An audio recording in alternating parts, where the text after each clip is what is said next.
publiko. Aksyon Radio! Sa Bacolod, Aksyon Radio! Aksyon Radio!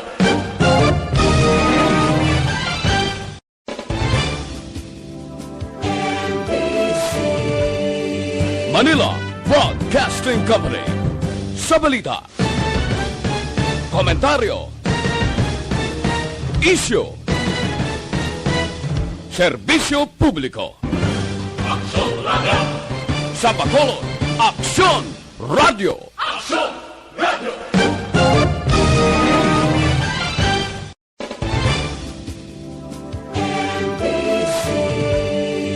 Manila Broadcasting Company. Sa balita, komentaryo, isyu, serbisyo publiko. Aksyon Radio! Sa Bacolod, Aksyon Radio! Aksyon Radio!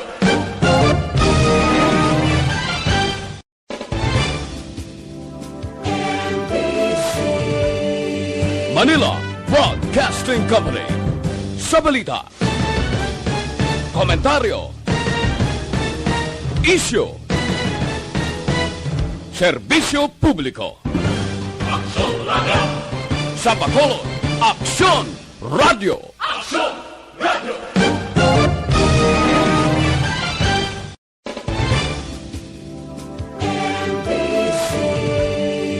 Manila Broadcasting Company.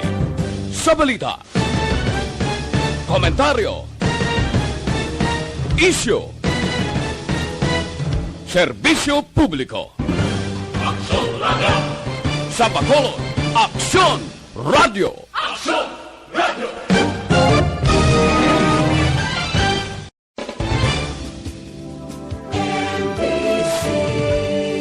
Manila Broadcasting Company.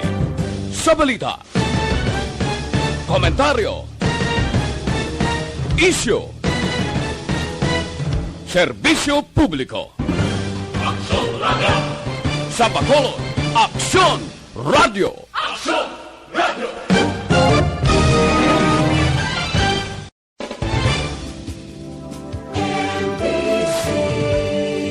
Manila Broadcasting Company. Sa balita, Balita Lokal, National, International, Sports, Aksyon, Balita. Kagkaroon ang inyong news team. Aksyon Balita Sunday Edition! Aksyon!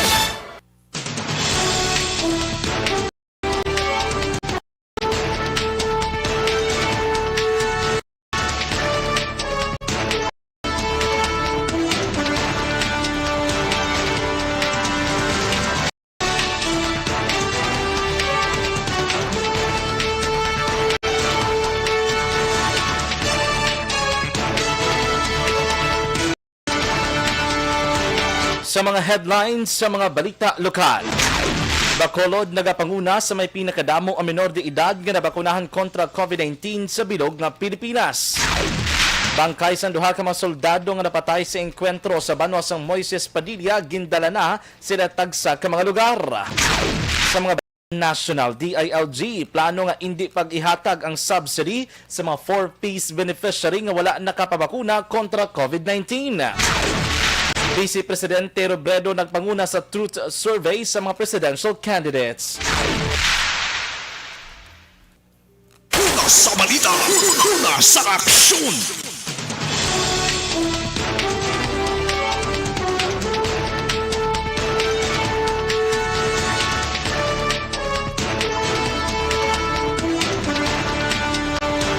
Mayong hapon, Luzon, Visayas, kag Mindanao. Welcome sa Aksyon Balita Sunday Evening Edition. Karon nga adlaw Domingo, Nobyembre 7, 2021. Akong inyong atag balita Aksyon John Diaz kag karon sa detalye na sang lakat sang panahon.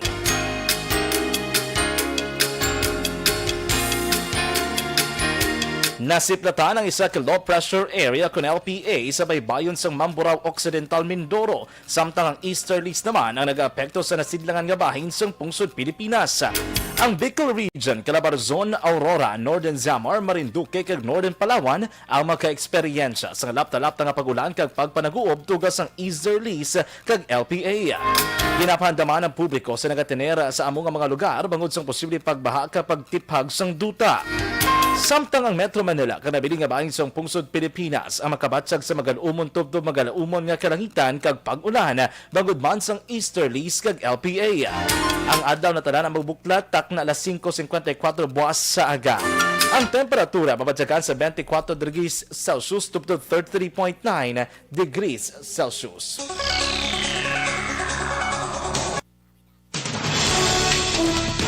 Aksyon Radio Philippine Standard Time las 5:49 kagkaron sa ditali na sa balita lokal.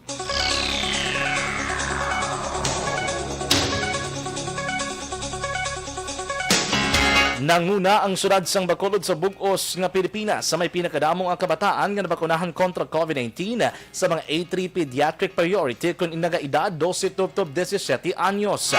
Sa programa Istorya Espesyal, ginpahayag ni Emergency Operations Center Deputy for Medical Dr. Chris Sorongon nga sa sulod sang 5 kadlaw nga vaccination sa mga kabataan sa Riverside Medical Center kag mga malls na record na ang kapin 7,000 ka mga nabakunahan sa ang syudad.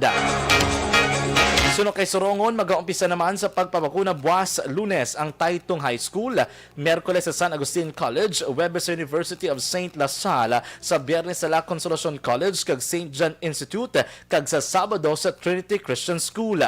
Magluwas diri umpisa buwas man nga adlaw magasugod na mga barangay sa pagpabakuna sa mga kabataan nga may edad 12-17 anyos.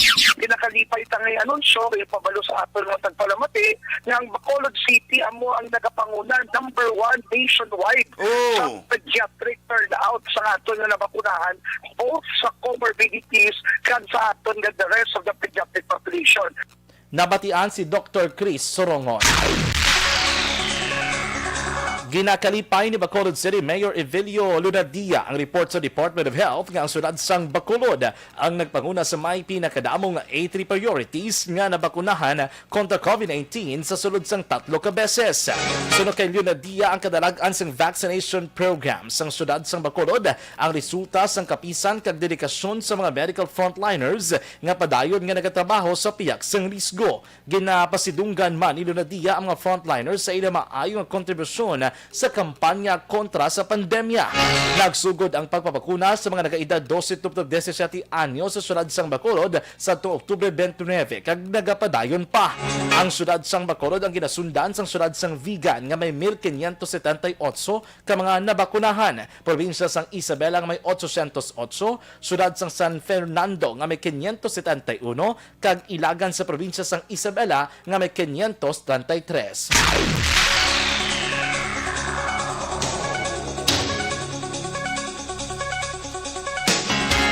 Natala na ang igalansar sa maabot ng Nobyembre 9 ang pediatric vaccination sa mga nagaedad 12-17 anyos nga may comorbidities sa Cadiz District Hospital sa syudad sang Cadiz, Negros Occidental. Ini ang patigayunon umpisa alas 9 sang aga. Ang Cadiz Hospital ang isa sa mga 3 nga vaccine center sa vaccination center sa Negros Occidental nga patigayunan sang pediatric vaccination. Ini ang unang ginlansar nagligad nga Oktubre 29 sa Teresita Lopez Alandoni Provincial Hospital sa syudad sang Silay nga ginsaksihan ni Governor Bong Lacson, Provincial Consultant Albi Benitez kag pila ka mga opisyal sang probinsya sang Negros Occidental. Ang Lorenzo D. Zaico District Hospital sa syudad sang Kabangkalan amo naman ang patigayunan sa pediatric vaccination sa sur sang probinsya sang Negros Occidental. Sa karon nagapadayon pa ang registration sang local government units sa mga kabataan nga gusto magpabakuna kontra COVID-19. Wala pa sang may namaton ang Comelec Bacolod sa posible substitution sa kandidato sa 2022 elections sa syudad sang Bacolod. Ginpatag ni Bacolod Election Officer Attorney Katrina Kanya, ginatugutan lamang nga mag-substitute sa isa ka kandidato kung parehas ang ilang partido. Ang kandidato ang una nga mag-file sang withdrawal kag ang magabulos ang mag-file sang iya Certificate of Candidacy kung COC nga tubtob na lamang Nobyembre 15 ang deadline. Sunod kay Kanya, ginadirian naman naman ang substitution kung magabulo sa independent candidate nga nag-withdraw sang iya kandidatura. Samtang na post na sa comelec.gov.ph ang tentative list sa mga kandidato sa Bacolod, 5 sa pagkakongresista, 2 sa pagka-alkalde, 3 sa pagka-vice-alkalde, kag 38 sa pagkakonsihal. Sa iban pa nga balita lokal, igo sa Tangkugo ang naangkon sang bana matapos aksidente nga nalukpan sa ang iya armas sang nag-aaway sang nag-agaway sang iya asawa sa Prokmanga, Barangay Kumaliskis, banwa sang Don Salvador Benedicto kainagid lamang sang aga. Ang pilason ginkilala kay Jonel Lobrando, 28 anyos, samtang ang asawa ginkilala kay Meli, 29 ang edad. Sunod kay Police Lieutenant Every Canto, Deputy Chief of Police ng Don Salvador Benedicto, nakainom ang bana kagabi kang nag-inaway sila sang iya nga asawa. Dugang ni Canto, nagpangimon si Jonel sa iya asawa rason nga ginpalayas niya ini sa ila panimalaya. Ginibutig naman sang asawa nga aligasyon sang bana. Pabugtaw kaina sang aga padayon ang ilang nga inaway kag ginlampusan sang bana ang asawa gamit ang silhig samtang may bitbit ini nga armas. Sa panaysayon sang asawa sa otoridad, iya ginagaw ang armas sang iya bana kag aksidente nga naglupok ini sa igo sa Tangkugo nga karon ginabulong sa ospital. Ang asawa gilayon nga ginagsungka sa kapulisan, dala ang isa ka homemade 38 revolver nga armas luthang.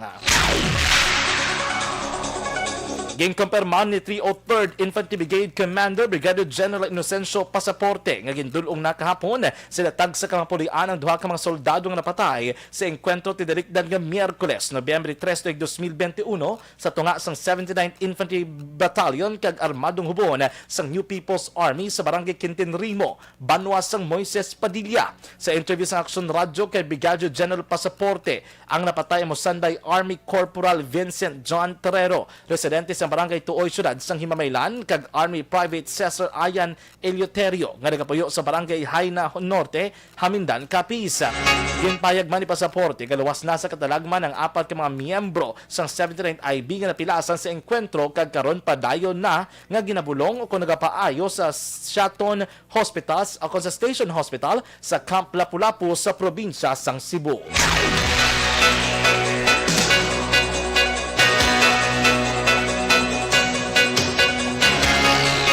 Ginahanda na sa mga kapulisan sa idalom sa Murcia PNP ang 3 ka mga kaso para sa freezer van o kung driver sang freezer van nga si Michael Cabugwason, 33 anyos, residente sang Kalong-Kalong Zone 2, Barangay Singkang Airport, Syudad sang Bacolod.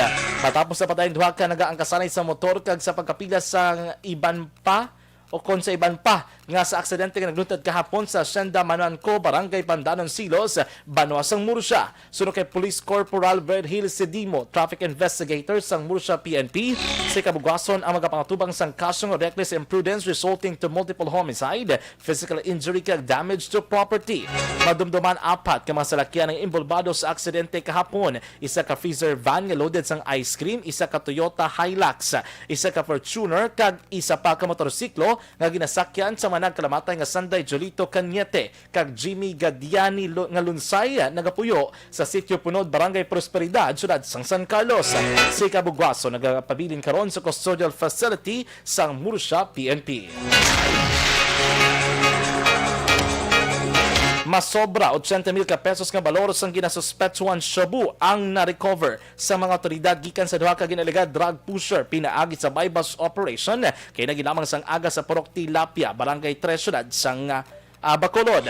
Ang nagkaladakpan na Sanday Jonary Saura, 31 anyos, sang Purok Golf, Barangay Ginhalaran, Syudad sang Silay. Sa Roberto Mihica, 34 anyos, residente naman sang Banga 12, Syudad sang Talisay. Sunod kay Police Captain John Christopher Masangkay, ang Station Commander sang Police Station Number 5. Akto nga nagbaligya sang ginasuspetsuhan shabu Sanday Saura kag Mihica, kag na-recover pa sa ila ang napulo ka sachet sa ginasuspetsuhan shabu nga ginablamanta naman nagabugat sang 13 ka gramos kag may market value nga 85,000 ka pesos.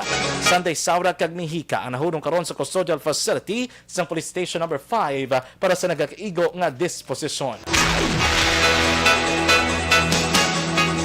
Inaresto sa custodial facility sa Police Station number 6 ang isa ka street level target matapos ginaresto sa mga kapulisan sa bypass operation kagabi sa Purok Amalis 1, Barangay 40, Syudad sang Bacolod. Ang naaresto ginkilala kay Amador Bermudez, 59 anyos, nagapuyo sa amuman nga lugar. Si Bermudez ang ginaresto sa mga kapulisan matapos akto nagbaligya sang ginasuspetsuan shabu sa mga operatiba sa Bacolod City Police Office, City Drugs Enforcement Unit o kon BCPO CDEU. Na-recover sa iya ang 20 gramos ng ginasuspetsuan shabu kag 3 gramos sang laya nga dahon sang marijuana.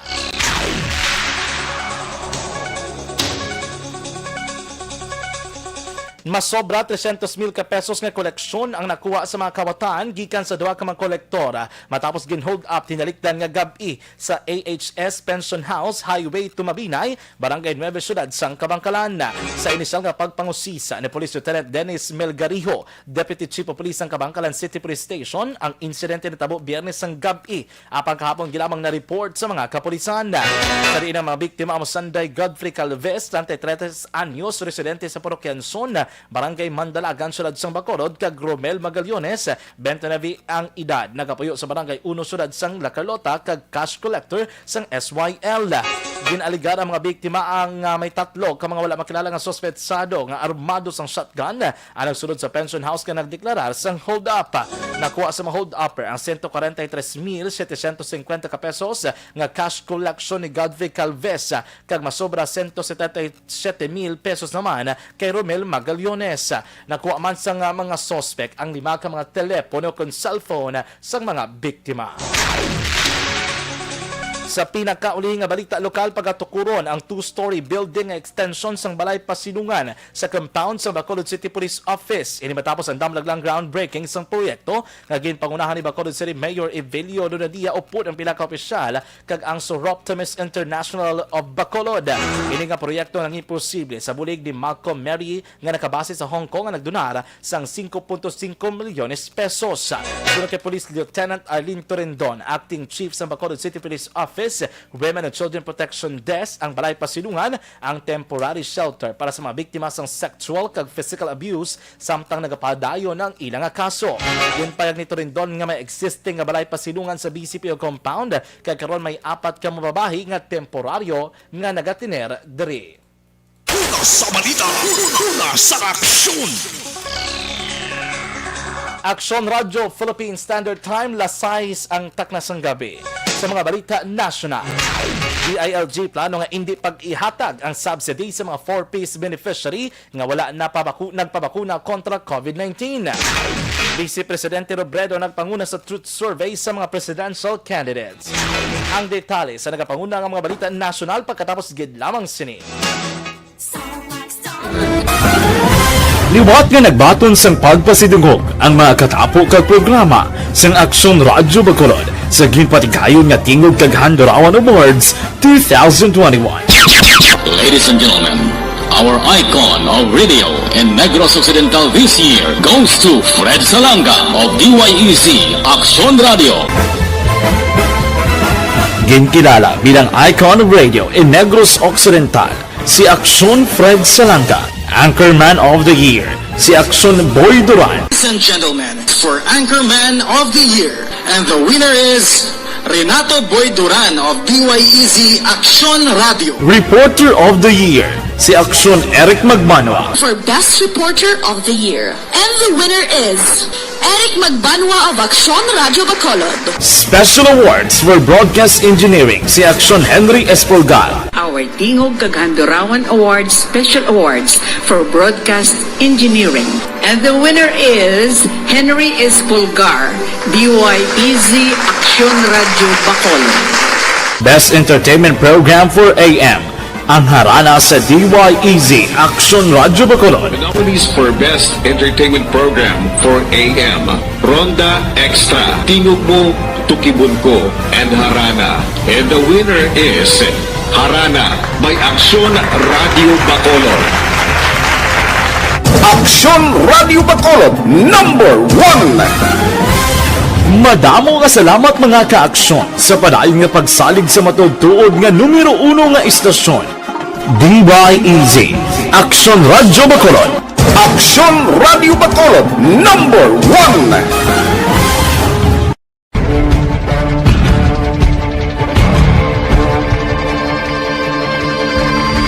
Welcome to the biggest gathering of radio stars in Negros Occidental.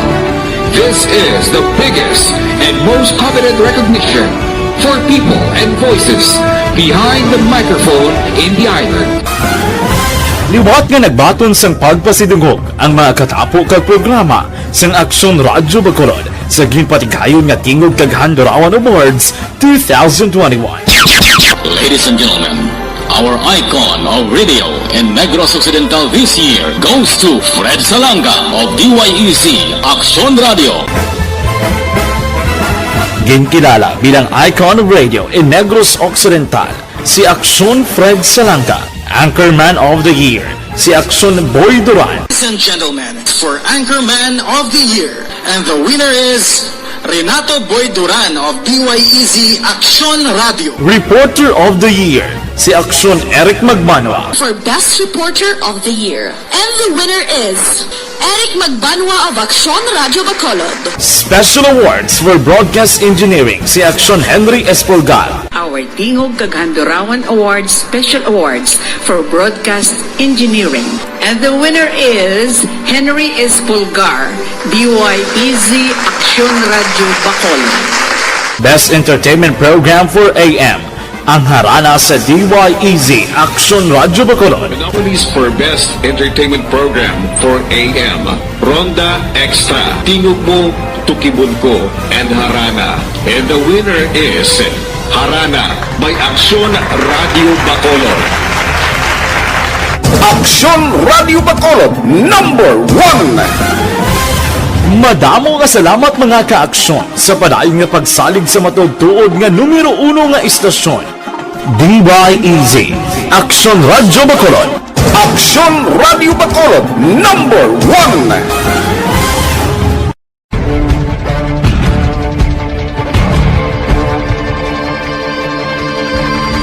Welcome to the biggest gathering of radio stars in Negros Occidental. This is the biggest and most coveted recognition for people and voices behind the microphone in the island. Liwat nga nagbaton sang pagpasidungog ang mga katapo kag programa sang Aksyon Radyo Bacolod sa ginpatigayon nga tingog kag Handurawan Awards 2021. Ladies and gentlemen, our icon of radio in Negros Occidental this year goes to Fred Salanga of DYEC Aksyon Radio.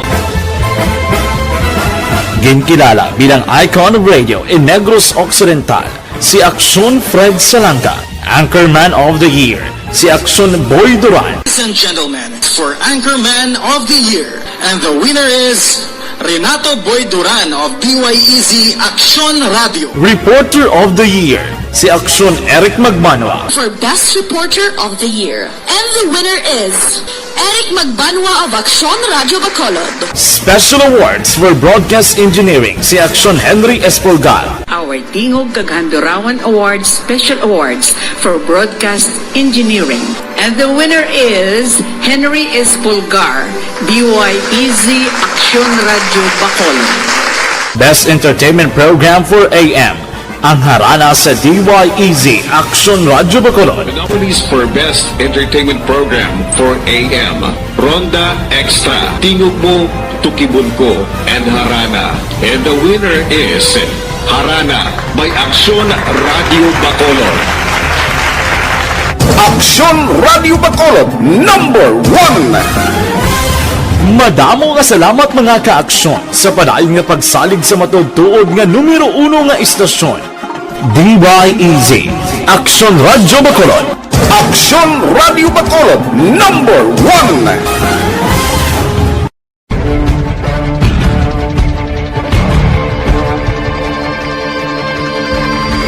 Welcome to the biggest gathering of radio stars in Negros Occidental. This is the biggest and most coveted recognition for people and voices behind the microphone in the island. Liwat nga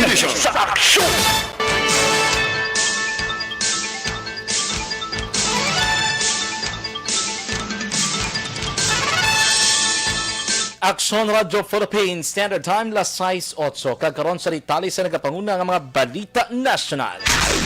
Ginaproponer sa gobyerno nasyonal nga hindi pagatagan sang benepisyo ang mga benepisyaryo sang Pantawid Pamilya Pilipino Program kon 4Ps ang mga nga wala na bakunahan kontra COVID-19. So, Department of Interior and Local Government kon DILG Undersecretary Jonathan Malaya sa datos sa mga alkalde sa Pilipinas, madamo pa sa masobra 4 milyones ka mga 4Ps beneficiaries ang wala na bakunahan. Pagpatag ni Malaya ang 4Ps ang ginatawag nga conditional transfer. Bangod antes makuha ang regular nga subsidy, kinahanglan nga makomply ang mga kondisyon kag mahimo idugang diri ang vaccination. Samtang ginpunto naman sa Department of Social Welfare and Development kung DSWD nga hindi mandatory ang vaccination kag hindi man sakop sang layi nga nagapatuman sang 4Ps. Hindi pabor ang kampo ni Vice Presidente Leni Robredo sa ginaproponer sa gobyerno nasyonal nga ipatuman ang no COVID-19 vaccination, no subsidy para sa mga benepisyaryo sang Pantawid Pamilyang Pilipino Program o kon 4Ps.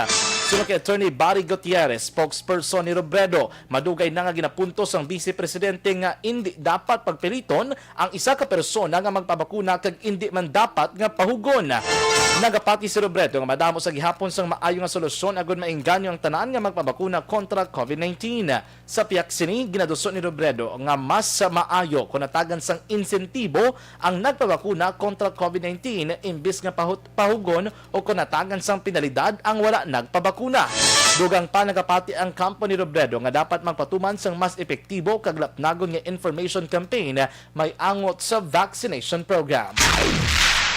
Sa iban pa nga balita nasyonal, ginakustyon ni Senador Risa Hontiveros ang proposal sa Department of the Interior and Local Government o DILG nga hindi paghihatag ang subsidy sa mga benepisyaryo sang Pantawid Pamilya Pilipino Program kon 4Ps nga wala mabakunahan kontra COVID-19. Sunod kay Hontiveros, direkta nga mapektuhan sang plano sang DILG ang mga pigado nga benepisyaryo sang 4Ps. Dugang pa ni Hontiveros, wala sa kondisyon o komprobisyon sang layi sang 4Ps na kinahanglan magpabakuna ang isa ka benepisyaryo agud makuha ang benepisyo. Ginapanawagan man ni Hontiveros sa gobyerno nga respetuhon ang desisyon sang kada persona tuhoy sa pagpabakuna. Sa baylo, ginsuhesyon ni Hontiveros sa Department of Social Welfare and Development o kon DSWD nga magpakig-angot sa mga lideres sang pamilya nga kalakip sa 4Ps bilang tikang agud maengganyo ang kadamaan nga magpabakuna kontra COVID-19.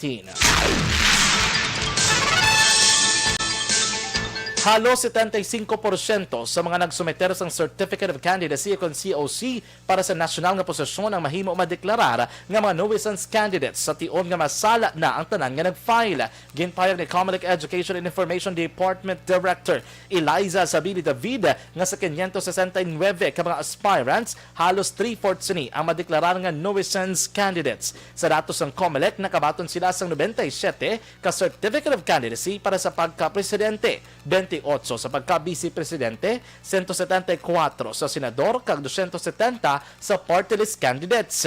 Nagsumitad na ang ila Law Department sang petisyon para ideklarar ang 75% sa mga aspirants bilang mga nuisance kag natalana nga desisyonan sang mga commissioners. Sa Rules of Procedures sang Commission on Election, madeklarar nga nuisance ang sino man nga aspirants nga nagsumiter sang COC para insultuhon o kung bastoson ang proseso sa eleksyon o kung maghimo sang patalang. Nagpanguna si Vice Presidente Leni Robredo sa ginpatigayon nga Veritas Truth Survey o kon VTS. Gintutukan sang survey ang pananawan sang 2,400 ka mga respondents kung sino sa mga presidential aspirants ang nagaduso sang Catholic values and beliefs. Nakakuha si Robredo sang 37%. Si Robredo ang ginasundan ni Anay Senador Bongbong Marcos nga nakakuha naman sang 27%. Senador Ping Lacson nga may 19% kag Manila Mayor Isko Moreno nga may 9%. Sunod kay VTS Head Brother Clifford Surita, ang survey ang wala nakabase sa voting preference kag nakatutok lamang sa kung anong paglantaw sang Katoliko sa values kag pagpati sa mga kandidato. Ang survey ang ginpatigayon sa Oktubre 1 tubtob 31 2021. Wala sang labot si Vice Presidente Leni Robredo kung magpapili man senador si Presidente Rodrigo Duterte. Sunod kay Robredo pagkatutukan sini ang iya kampanya kag hindi manghilabot sa desisyon sang iban nga kandidato o kon politiko. Ginakabalakan sa karon ni Robredo ang pagpang-abuso sa substitution option sa mga kandidato sa idalom sa Omnibus Election Code. Sunod pa sa Vice Presidente, kinahanglan niliwat bisitahan kag i-review ang Omnibus Election Code agod makayo ang mga loopholes o konsala nga mga provisyon para man malikawan ang pagpang-abuso. Sa piyak sini ginpalayag ni Robredo nga mas nakatutok siya sa iya kandidatura ilabi na nga nagadamo o nagpalabot sang suporta sa iya. Si Robredo nagbisita sa probinsya sang Negros Occidental kag syudad sang Bacolod, tinalikdan nga si Mana kung sa diin siya ang ginsugata sang nilibo ka mga sumalakdag. Opisyal na nga gin-endorso sang pamilya Enrile si Partido Federal Filipinas Presidential Aspirant Ferdinand Bongbong Marcos Jr. Nagluntad ang pag-endorso matapos ang isa ka meeting nga ginpatigayon sa syudad sang Makati sa diin na diskusyonan ang 2022 elections. Samtang pagasuporta naman ni Bongbong si Katrina Ponce Enrile nga magapapili sa pagkakongresista sa probinsya sang Cagayan. Naibaruan nga ang 97 anyos nga si Juan Ponce Enrile nga sadto Defense Secretary ni Anay Presidente Ferdinand Marcos ang nag-withdraw sang iya suporta kay Marcos kay nagpartisipar sadto sa EDSA Revolution nga nagaduso sa pagpahalin kay Marcos sa pagka-presidente. Matapos ini nagserbe ang Defense Secretary si Enrile sa idalom sang administrasyon ni Anay Presidente Corazon Aquino. Nga mumana nanguna sa People Power Revolution sang 2018. Gintipinsa naman ni Enrile ang martial law kag ginaligar nga peaceful ang panahon sang martial law kadungan sang panginwala nga may pinatsanay sa amo nga panahon.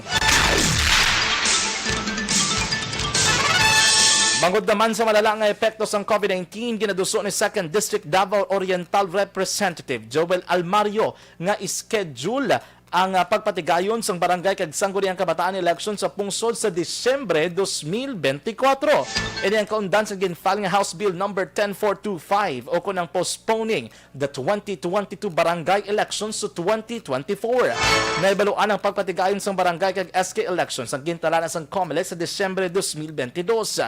Ginpayag ni Almario nga may patigayonon pa nga May 9, 2022 national kag local elections bilang mandato sang konstitusyon. Ginatagan klaro sang kongresista nga ang pangkalibutanon nga epekto sang COVID-19 pandemic ang ginapaabot nga magalawig kung sano ini matapos sa diin apektado ang ekonomiya sang bug-os nga kalibutan. Kuno pa ka Mario ang Pilipinas ang isa sa malala nga naapektuhan sang pandemya sa diin malala ang epekto sini sa public kag pribado nga sektor. Mas madamo na nga mga Pilipino ang gusto nga magpabakuna kontra COVID-19. Base sa pinakauli nga survey sang Social Weather Station, 64% sa mga adult Filipinos ang nakahanda nga magpabakuna. Ginimo ang survey sa tong Setyembre 27 tubtob 30, 2021. Sa nasambit nga survey, 25% ang nagpahayag at tapos na sila sang second dose, samtang 10% naman ang nakakuha na sang first dose.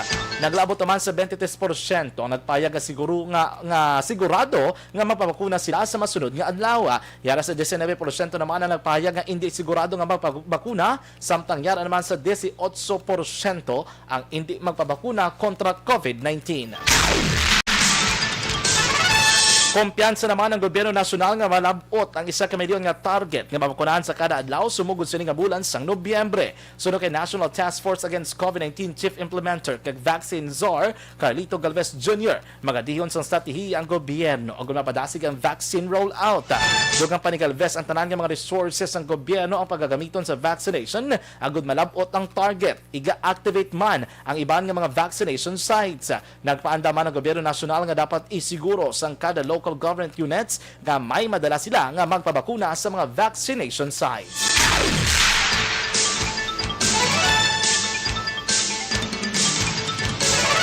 Nagpaandam ang Department of Health o DOH nga posible magsaka na naman ang aktibong kaso ng COVID-19 sa Pilipinas sa bulan sang Disyembre. Suno kay Health Undersecretary Maria Rosario Vergere, marimo maglabot sa 52,373 ang aktibong kaso sa COVID-19 sa masunod nga bulan kung hindi masunod ang tanan nga safety measures batok sa COVID-19. Apang kung mapabilin ang 82% nga movement restrictions kag ang detection to isolation rate ang mapatuman sa sulod lamang sang 5 ka adlaw, mahimo man magnubo ang aktibong kaso sa 22,000 pag-abot sang Nobyembre 15. Nagalaom si Vergere nga sa piyak sang pagpaidalom sa Alert Level 2 sa Metro Manila kag iban pa nga lugar hindi magkumpiyansa ang publiko kag ipabilin sa gihapon ang pagsunod sa minimum health protocol. Sa pinakaulihing nga balita, nasyonal nakarecord sang dugang nga 2,605 kabago nga kaso sang COVID-19 ang pungsod Pilipinas kag nagdala sa kabilugan nga 2,803,213. Samtang 3,901 naman ang na-record nga nag-ayo sa COVID-19 kag ang total recoveries ang nagdangat na sa 2,755,257. Karon ang adlaw 191 ang na-report nga napatay bangod sa COVID-19 kag ang death toll ang nagdangat na sa 44,430. Sa karon 33,526 ang aktibo nga kaso sang COVID-19 sa pungsod Pilipinas. Aksyon Balita Sunday Edition sa Aksyon!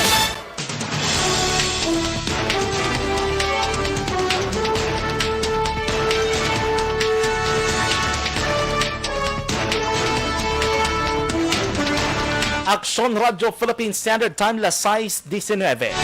Mayang gabi lang kay Sir Martin Aliling, Ma'am M. Alquila Storm from OFW, no? Barrioga Ray, good evening. Ma'am Ana Sinoro, Sir Melvin Pinafiel, mayang gabi, Ma'am Maria Teresa Hofelinia, good evening. Sir Jamil Florendo, good evening. Rochelle Fulhinso Susana, no? From Don Salvador Benedicto, Dato Puti, Ray Tuhaw Tinosan, maayong gabi sa inyo tanan. Pag inyo nabatian na nagapanguna nga mga balita lokal kag national dari sa Aksyon Balita Sunday Evening Edition. Karon nga adlaw Domingo, Nobyembre 7, 2021. Standby na sa mga masunod nga programa sa Aksyon Radyo Bacolod. Sa liwat akong inyong atag balita Aksyon John Diaz. Una sa balita na sa Aksyon sa Bacolod Aksyon Radyo.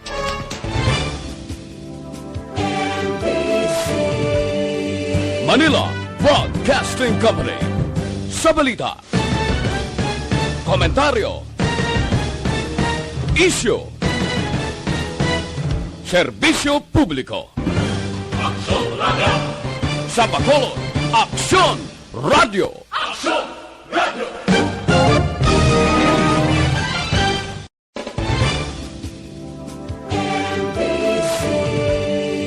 Manila Broadcasting Company. Sa balita, komentaryo,